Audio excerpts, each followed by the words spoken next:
يا أيها الذين آمنوا كتب عليكم الصيام كما كتب على الذين من قبلكم لعلكم تتقون.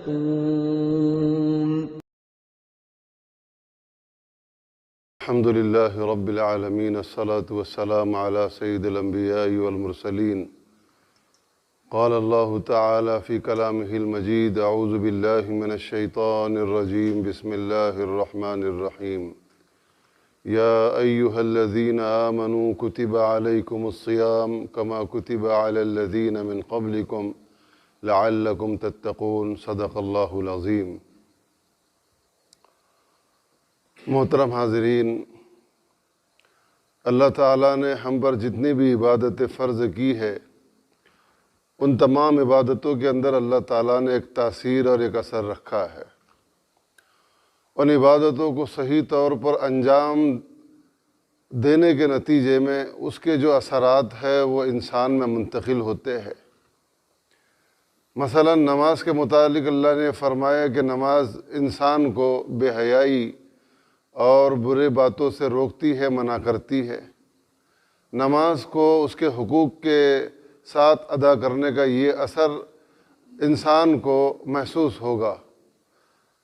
اگر نماز کا اثر انسان اپنے اندر محسوس نہیں کر رہا ہے تو قصور نماز کا نہیں بلکہ نمازی کا ہے. اسی طریقے سے زکوٰۃ ہو، حج ہو، دیگر عبادات، اسی طریقے سے روزہ، یہ بھی اسلام کا ایک اہم رکن ہے. اس کا بھی اللہ نے ایک اثر بتایا ہے قرآن میں. اس کو اس کے آداب کے ساتھ رکھنے کی وجہ سے اس کا جو اثر، اس کی جو تاثیر اور اس کی جو خاصیت بتائی گئی ہے وہ انسان میں یقیناً منتقل ہوگی. اور وہ تاثیر کیا ہے؟ تقوی. اور تقوی کا مطلب انسانیت انسان کے اندر اجاگر ہوگی. انسانیت کا درد اور انسانوں کے ساتھ غمخواری کا جذبہ انسان میں پیدا ہوگا. لیکن شرط ہے کہ روزہ ہو. صرف بھوکا اور پیاسا رہنے کا نام روزہ نہیں ہے. روزے کا ادب اللہ کے نبی نے فرمایا کہ جب آدمی روزہ رکھتا ہے تو صرف پیٹ کا اور اسی طریقے سے شرمگاہ کا روزہ نہیں ہے، بلکہ بدن کے ہر حصے کو اللہ کی نافرمانی سے بچانے کا نام روزہ ہے. روزے کی حالت میں آدمی زبان سے اپنے آپ کو بچائے، اپنے آپ کو روکے رکھے.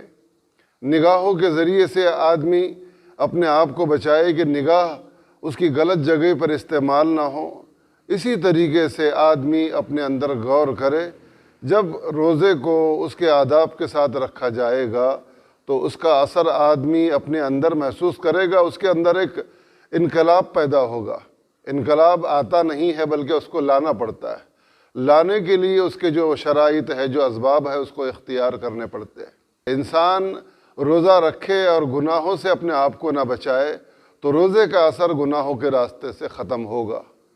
اس لیے روزے کے اندر ہم اس کا پورا دھیان رکھیں کہ روزے میں پوری طرح ہم اپنے آپ کو محفوظ رکھیں ہر نافرمانی سے، ہر گناہ سے. تب جا کر آدمی محسوس کرے گا کہ واقعی روزہ میرے اندر کیا اثر پیدا کر رہا ہے. انسانیت کا درد اس کے اندر آئے، کیونکہ اللہ کے نبی نے فرمایا کہ یہ رمضان کا مہینہ یہ غمخواری کا مہینہ ہے کہ بھوک کی حالت میں آدمی کو احساس ہوتا ہے. ان لوگوں کا جو بھوکے رہتے ہیں، جن کو کھانا میسر نہیں ہے، تو یہ احساس جاگتا ہے. تو پھر آدمی کی وہ کیفیت بنتی ہے کہ خود کھانے کے بجائے دوسروں کو کھلانے میں اس کو مزہ آتا ہے. خود کھانے میں اس کو اتنا مزہ نہیں آئے گا جتنا دوسروں کو کھلانے میں مزہ آئے گا. لیکن یہ اس وقت ہوگا جب آدمی میں انسانیت جاگ جائے. روزے کی من جملہ مقاصد میں سے ایک مقصد یہ بھی ہے کہ آدمی کے اندر یہ احساس پیدا ہو.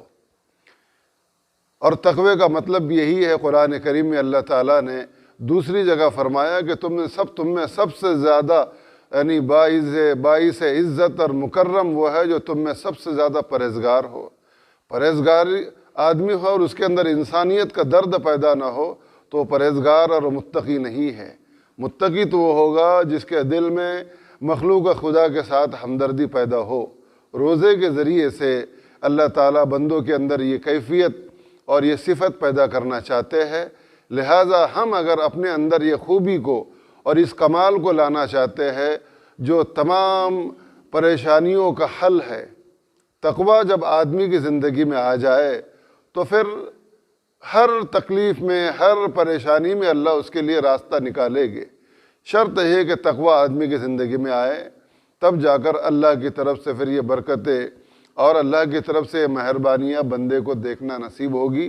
اس لیے رمضان کا جو مہینہ آ رہا ہے، ہم پہلے ہی سے اپنے آپ کو تیار کریں کہ روزہ ہم صرف یعنی رسمی طور پر روزہ نہیں رکھیں گے، بلکہ روزے کے جو حقوق ہے ان کی رعایت کرتے ہوئے روزہ رکھیں گے، اور اس مہینے میں ہم انسانوں کے ساتھ یعنی ہمدردی کا جذبہ اپنے اندر پیدا کرنے کی کوشش کریں گے، تاکہ یہ جذبہ ہمیں سال بھر یعنی اس پر چلا سکے۔